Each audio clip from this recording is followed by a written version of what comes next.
Welcome everybody to the bottom line. So excited. Normally excited about every show, but this show has been coming for a long time, and I'm blessed, truly blessed, to have a South African sister in the house.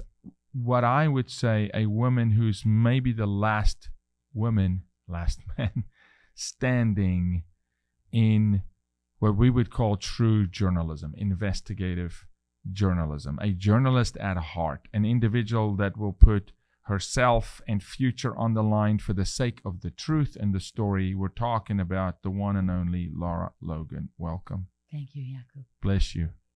You know, I'm proud of your work, your life's work, but I am particularly partial to the fact that it's a South African. Because look, if it was, you know, a Tennessean, I'd say, yay.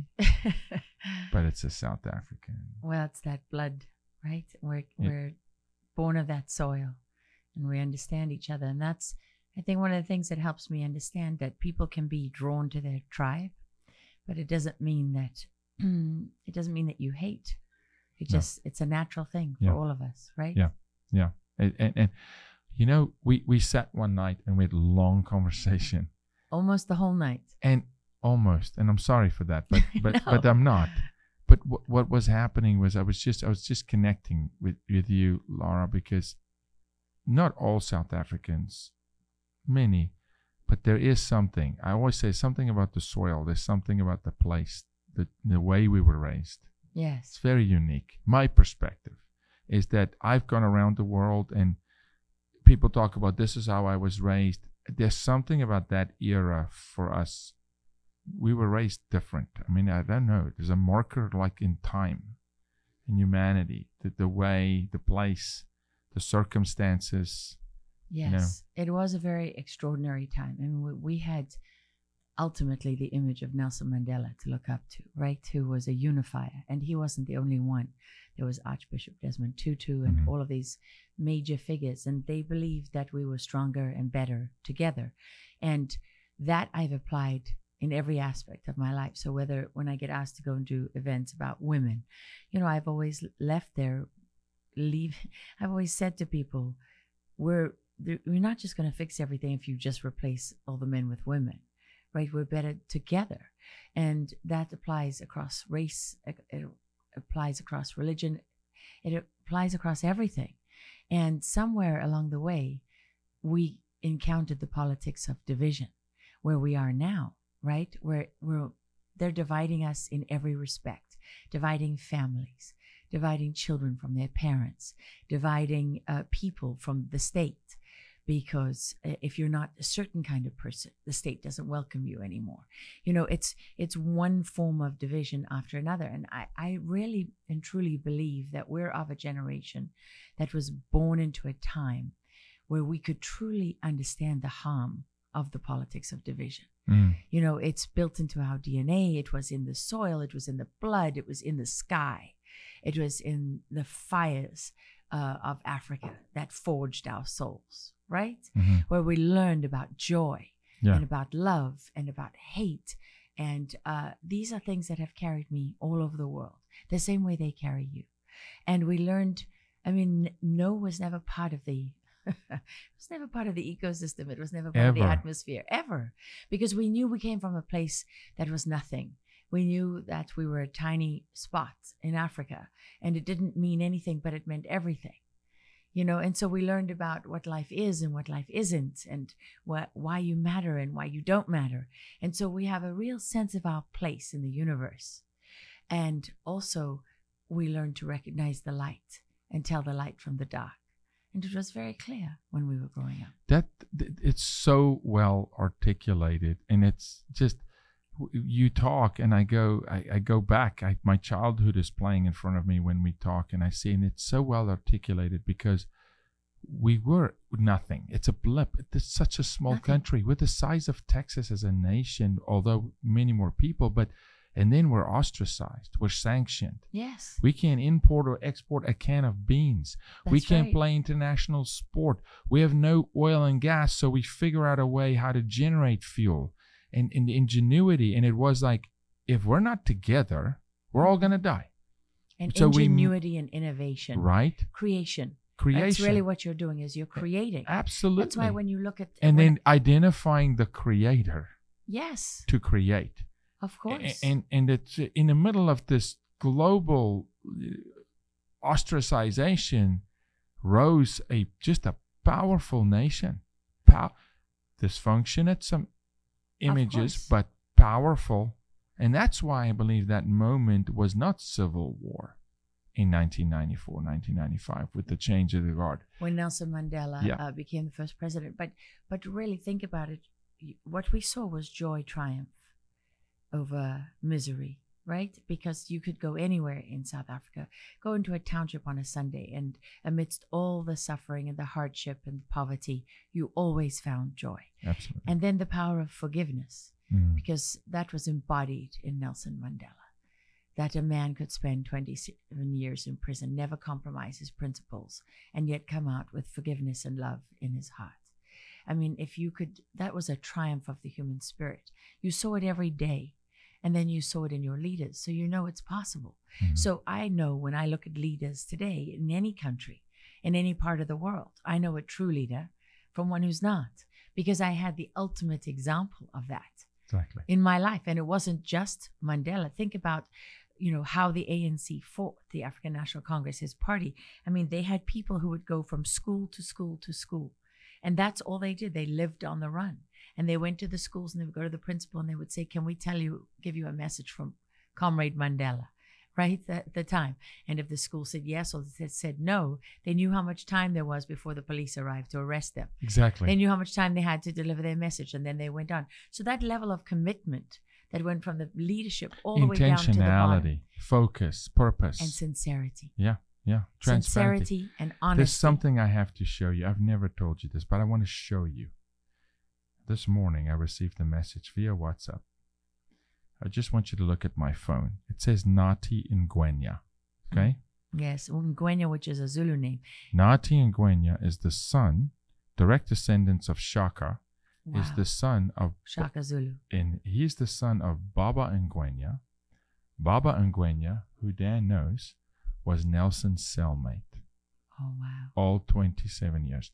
This young man, who is my brother in Africa, Nati, we talk daily, okay? Who's a pivotal voice in African leadership at the moment, right? His father was Nelson's cellmate. And I sat with Baba Ngwenya. He died at 93 years old. And he would tell me stories of Nelson encouraging him. Don't go bitter, brother. Amazing. Don't be bitter. Imprisoned wrongfully, both of them. We're not going to be bitter. Hope will come. A new day will come. We will unite this place. Unite. Now, Nelson fought massive opposition within the party after he became president, and he had haters in the party because he was a true uniter. He was. And they wanted hate. They wanted hate. They wanted him to lead with vengeance. And they've been undoing his legacy ever since. Ever since. Well, from the moment that he died. Ever since. Then the masks came It off. was like the day after. Yeah. I know. But I stick to that. Thabo Mbeki, the day after Nelson died, these guys, it's almost like... Thabo Mbeki being his successor as president, yes. Took a hard turn because the oversight was no longer, the godfather was no longer there, right? I mean, so... Yes. And so they gave in. They gave in to those lesser human instincts that we all have. But that's why I say the triumph of the human spirit. I saw it my whole life. Why do I do what I do? Because I know that good is stronger than evil, because I saw it. I lived it. Yeah. And no one can take that away from you. That's why, people say, well, why would you go there? Why would you? Because you want to see it firsthand, because nothing can take away that certainty and that knowledge. We don't always understand what we're looking at. So there's more pieces to that, right? People want you to just react on emotion. I saw this, I feel this. That's right. So now I react. But actually, it's layers of understanding that come. And sometimes we have all those layers in one moment. If you're a sentient human being that's paying attention to the world around you, and you understand your subject, and, you put time, you learn over time, you can understand everything in one single moment. but you have to at least try to get there. It used to be our journalists, that was their job, right? That was a beat reporter. That was your job, to know your beat better than anybody else, so that nobody could lie to you, so that you could understand it properly. But now we don't find and articulate the truth, and let it be what it is. Let it be the it's way not up to us. the way I look at history. It is what History it is. history. Teach it. All of it. All of it. Yes, all of it. You can't manipulate it. I consider that like I consider it word of God. All of it. You can't change it. We learn from it. You don't rewrite it. You don't retroactively go in. But there's tangible things. There's so much to discuss with you, and please, let's have a series. But for today, I want to just touch on a couple of things. When you look at leaders through that lens, it gives you, Lara, a different perspective on, for instance, Putin, Zelensky, the Ukraine, Biden, Trump, whoever these leaders, and what truly is going on and happening. And what pains me is that kind of reporting, that voice that once existed, in you it does, but mainstream existed, yes, for the American person to gain a new perspective, to say, oh, I haven't looked at it that way. That's gone. For the most part, in mainstream media, it's almost like intentionally that level of perspective is kept from people, if that makes sense. Yes, because we're now in a war of narratives versus the truth. And so journalists are not encouraged to find out the truth. Journalists are encouraged to support the narrative. That's where the rewards come. If I do a piece that excoriates Donald Trump, then I will be rewarded for it, because people hate Donald Trump. If I do a story about Russia collusion, I'll get a Pulitzer Prize. You know, those are smart people who investigated those stories and reported them. How were they not capable of finding the truth?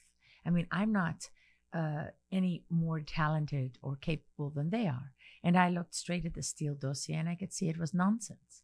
I listened to what they said about Russia and Trump being, a Russian spy, and Putin being his handler.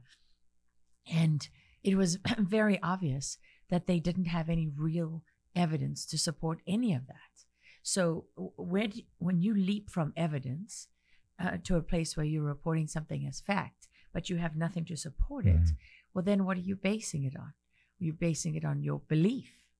So, okay, then are you going to apply that standard to everything? Well, no, you're not. You apply it selectively. Correct. So when you see these kind of actions, like, principles mean nothing if they're selectively applied.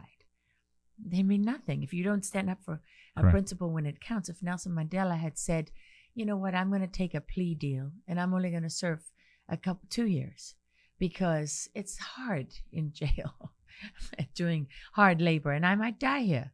So, but that's okay. When I get out, I can fight for my principles again. No, it doesn't work that way. It's the fact that he spent 27 years in hardship, standing up for that principle that showed people from that corner of Africa, all across the world, belief. All across the world. If he can, then so true. We can. Yes. Because they saw it was true. Yes. And it was worth sacrificing for. And it was worth fighting for. So now, people think it's a choice. I think, well, I can choose. I'm not going to bother to stand up for this principle, but somehow someone's going to do it, and it's going to survive. No, it's not. No, it's not. It's like literally it erodes. You're standing on the banks of the river. You're watching people drown, and you're saying it's okay because someone's going to save them. Yep. Maybe they will. And apply that to a nation. And now apply all that the way to from nation. a family, a father abandoning children, to a nation. Standing on the banks of the river watching a nation drowning, and we are, as a nation, and going, someone will save it, surely. Yeah. Someone, and then, unfortunately, the someone in their mind is the federal government. Yeah. It's Washington. They want us focused on arguing about Trump versus DeSantis. The shiny objects. Or, look at all these things on TikTok of these crazy people who think they can change their agenda 50 times in a day and all this nonsense. And while you're focusing on that, You know what you're not focused on? You're not focused on the fact that there's no constitution in the digital world. There's no laws. Correct. Right? That none of this is being applied. And we're marching Restructuring of our nations entire, and countries of our entire away from humanity. This is why law is not blind anymore, because they're redefining the law.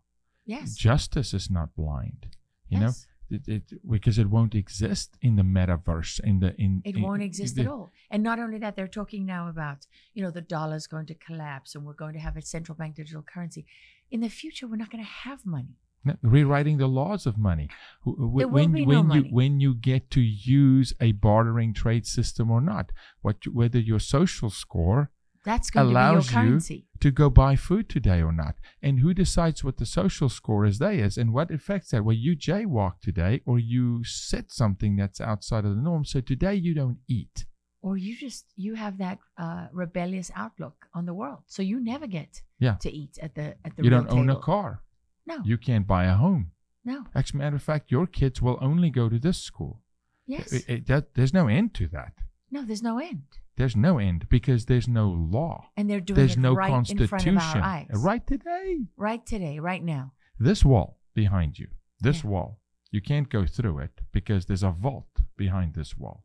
Inside that vault is wall builders, David Barton, Tim Barton, Glenn Beck, the Mercury Vault. In here is the original handwritten draft from Adams writing to, Jefferson, Adams, Lincoln. The 160,000 documents in this vault. They want that destroyed. They don't want. That's correct. They don't want that to be taught. No. There's 250 people in this room today being taught on the founding documents, the Constitution today, to preserve a remnant in this country that says, "Dear God, can we maybe preserve this and hold on to it?" Because the digital metaverse world has none of that. No. It's a new world order. It's a new America. It's an entirely new way of living. Yeah. And look at them. It's paperless. Why do they want it to be paperless?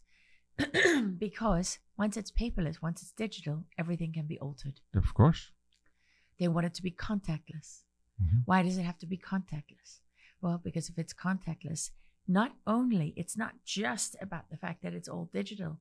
What does contactless mean? It means isolation. Yeah. That's what it means. We never have any contact. They're discouraging human contact of any kind because we're being taught to fear our mortality. And we lost the litmus test, the stress test in that very practical application through COVID when they said, let's look at if they'll push back if we isolate them.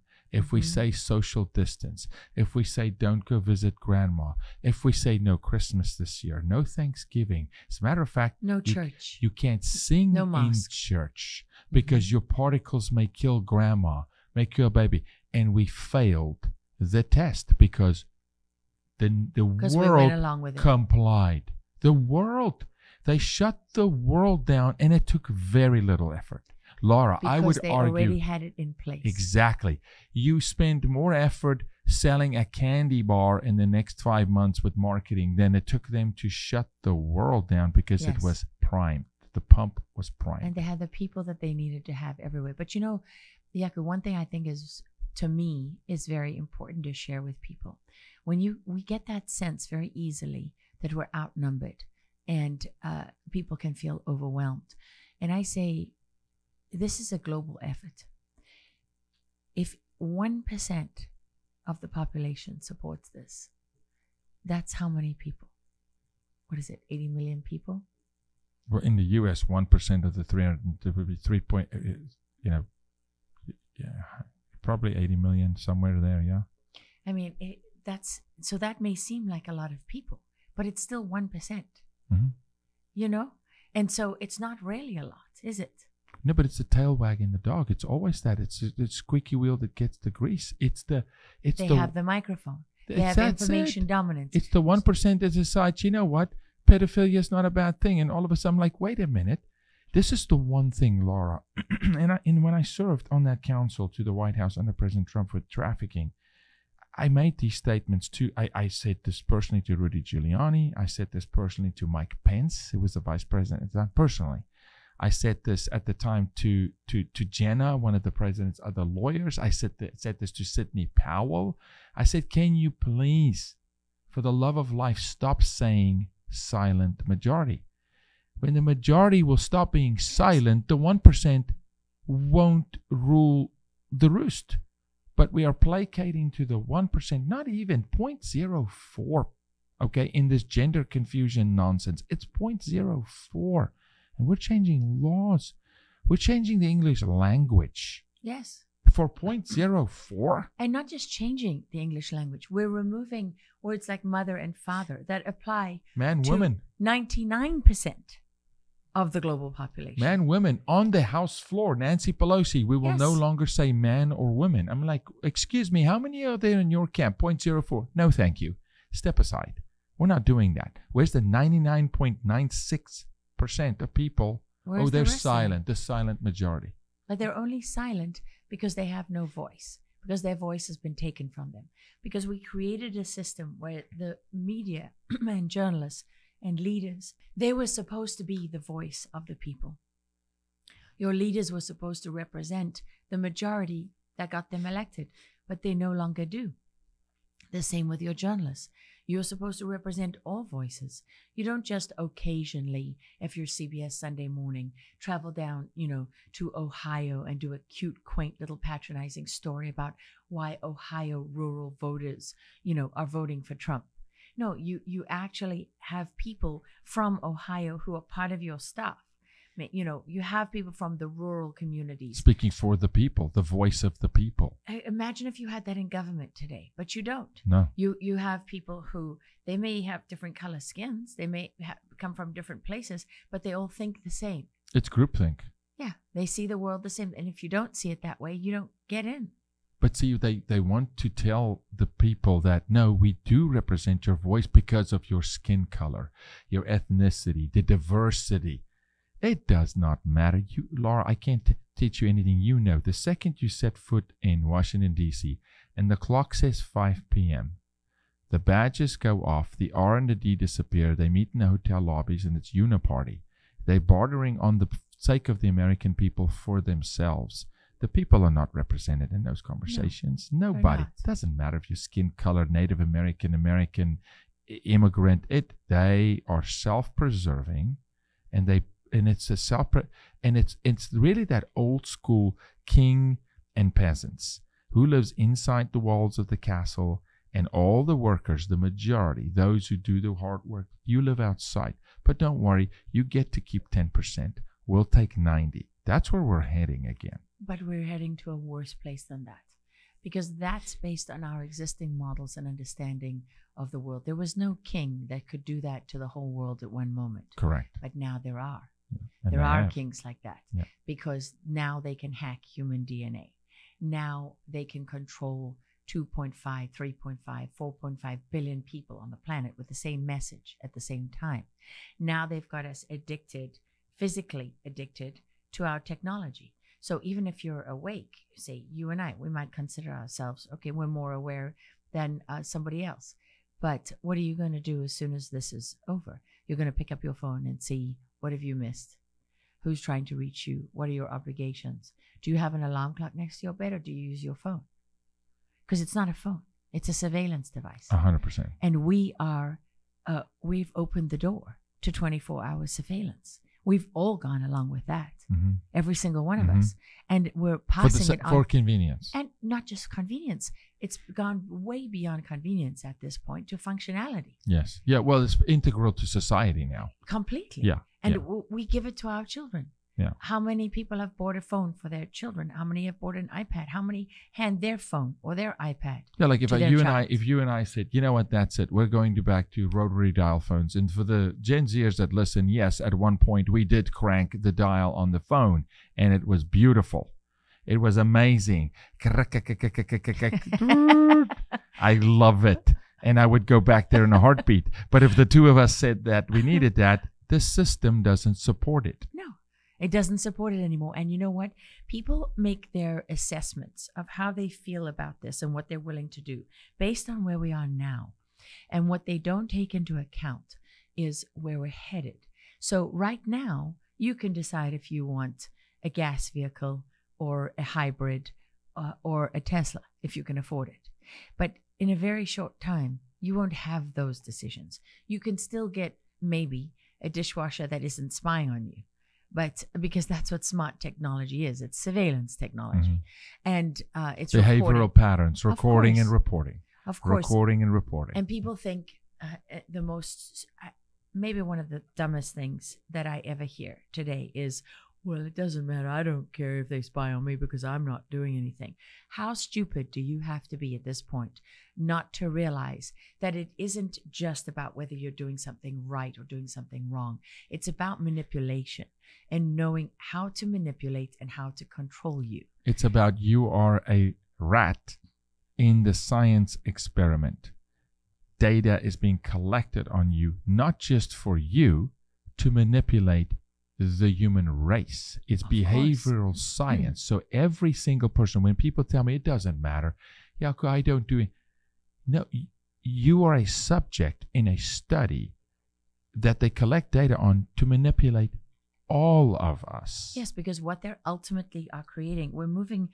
Right now, we're in 5th generation warfare, which is the war of narratives. Yes. But there's 6th and 7th generation warfare to come.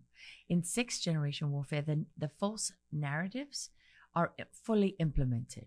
In 7th generation warfare, we are now at war with ourselves because we won't be able to tell the difference between you and me. And this technology already exists. I mean, if people think that I'm crazy, they just haven't done their homework. They haven't looked at what is being built right now, where they can take a robotic skeleton and build bone on that skeleton. And now they're adding muscle and tissue and other things. The holograms of the future won't be something you can put your hand through. No, there'll be a physical thing that you can hold and touch. Yes, we're going there. Yes. And the first subject that they're going to roll that out on is Walt Disney. Walt is the person of choice. And why Walt? Because Walt's loved. It's Mickey's creator. This is the guy, everybody. It's Walt. And he had himself frozen. Exactly. Right? Because for this very purpose. It's Walt. And Walt is the guy, this humanoid, right? But then people go, oh, it's so fun. And I can't stand this. Like, I'll give you an example. In my house, we still train pensmanship to my kids. You're going to write. You'll type later, but you're going to write. You're not going to be part of a generation that does not know what that is. You're going to write. Children can't write. The principal things, right? So pensmanship. But here's what's happening. There's new AI that's now writing books and stories for people. Terrible. And people love it. They go, oh, it's so easy. I don't know why they love it. I'll just forfeit my voice and my mind and my intellect. And do you know that there's scientifically now it's shown that the human jawline is shrinking.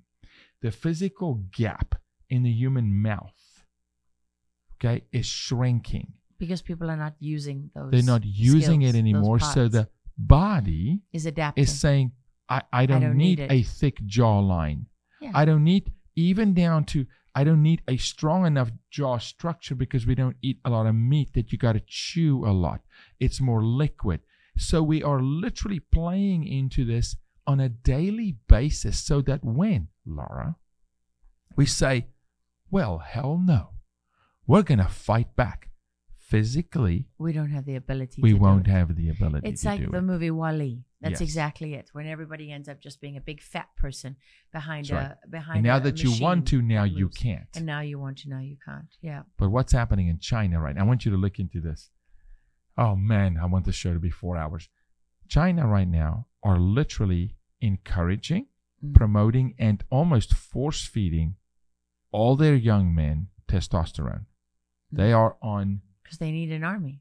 They are building men.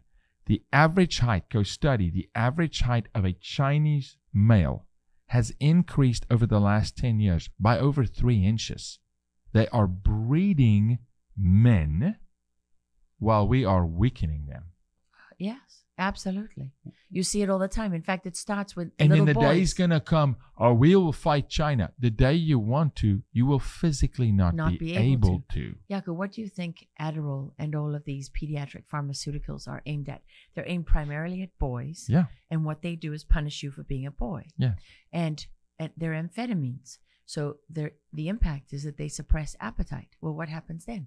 You never grow up to be big and strong. That's why you have all these skinny little white kids in Antifa, yeah, right? Who are all, bugged out on drugs. Yeah. Because they turn them into drug addicts from when they're 5, 6, 7, 8 years old. They don't know how to function without drugs. They feed them amphetamines, which is just another derivative from methamphetamines, and has the same effect. And then, of course, when they get into college and beyond, they're already addicts. They no don't know how to physical function. activity. And this is why they'll film a woman being punched versus stepping in. And this is why I still so love South Africa. We got a lot of problems. South African men have their own problems, but they're men. We're still raising, and I'm raising my 3-year-old son as a South African male. He's gonna love God, but he's going to be a in control warrior. I'll tell you something funny about that. So my son, when he was very little, he got into trouble at school because he got into a fight.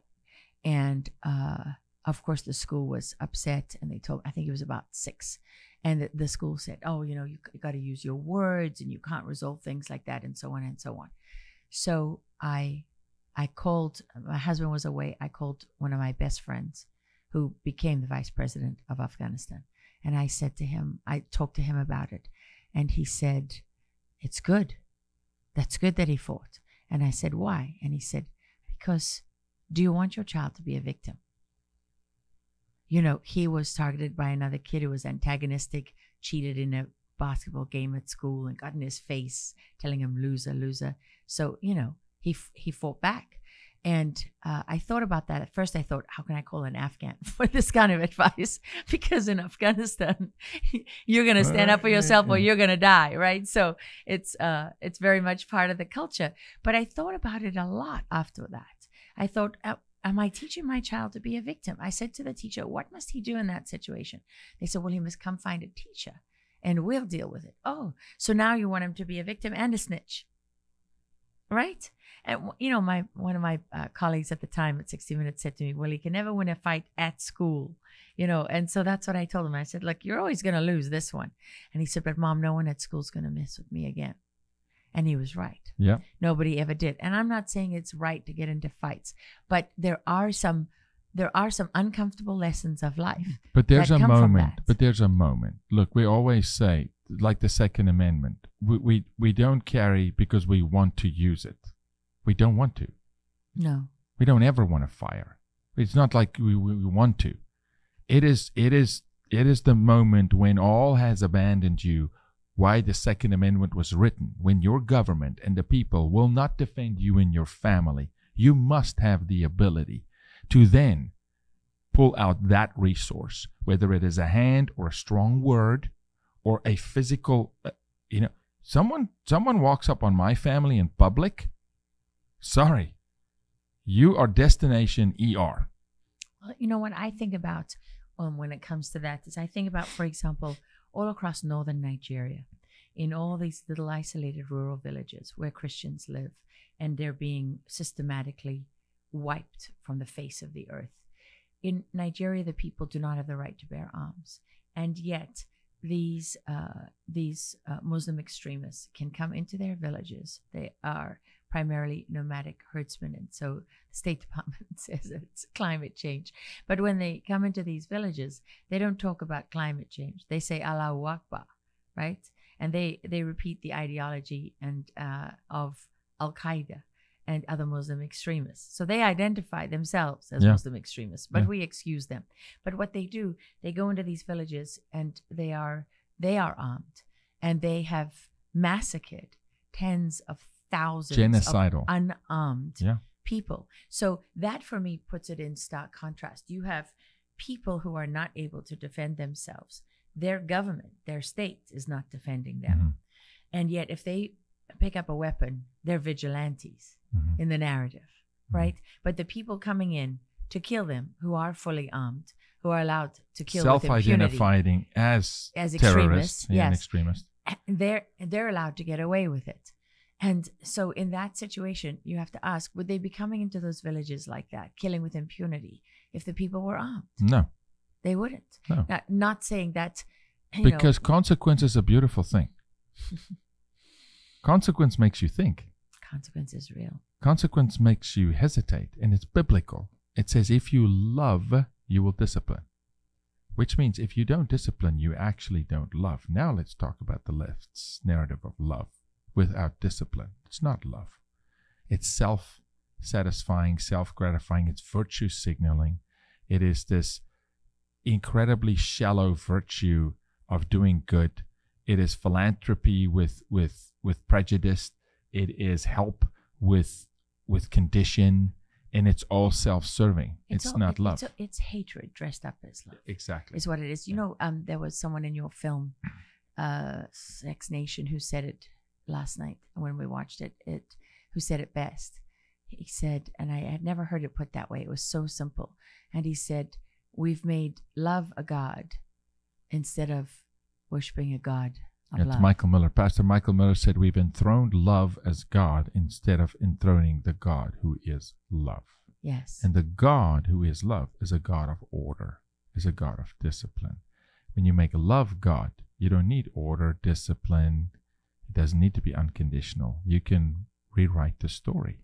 And that's happening in love, like the virtual world. We just love everybody. Under what condition? Well, it's fluid. No conditions. How do you feel? How do you feel? Yeah. Lara, we could go forever. Please be back. I will. Please. I will. For a long session of diving into Benghazi. Oh, yeah. And your work. and I can't wait. And your voice. And I want to play the clips through your career and then say, I really want to do this. Rebecca, when she comes back, I want to play a clip and say, hey, let's watch Lara together. And then say, what was going on in that moment in your mind? You know what did it take to get there? And what's interesting about that, Jaco, is they want to erase I know. my 16 years at 16 minutes. I want to. And my career. And in the digital world, they can. Yeah. They can just erase it. They can just make you whoever they want to make you. You know, and that's, I think, what people, we don't teach our kids about digital hygiene. We don't teach them about surveillance. We don't teach them about the negative aspects of technology. And we should. We can. That's within our grasp, every one of us. Guys, please, Lara Logan, where do people find you now? They can find me I'm on Twitter, as long as Elon is telling the truth. Hey, listen, exactly. Yeah.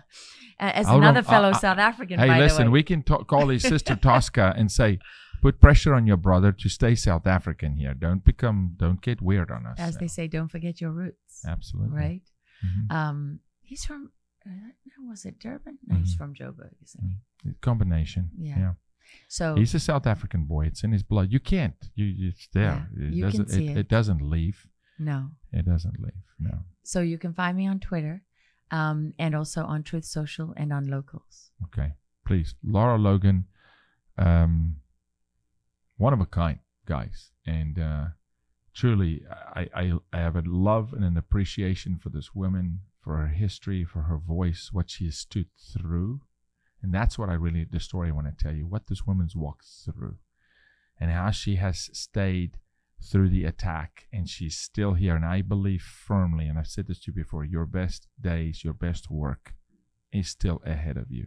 We can look back at 60 Minutes and it was incredible. It was incredible. That moment in time, that Benghazi moment was incredible.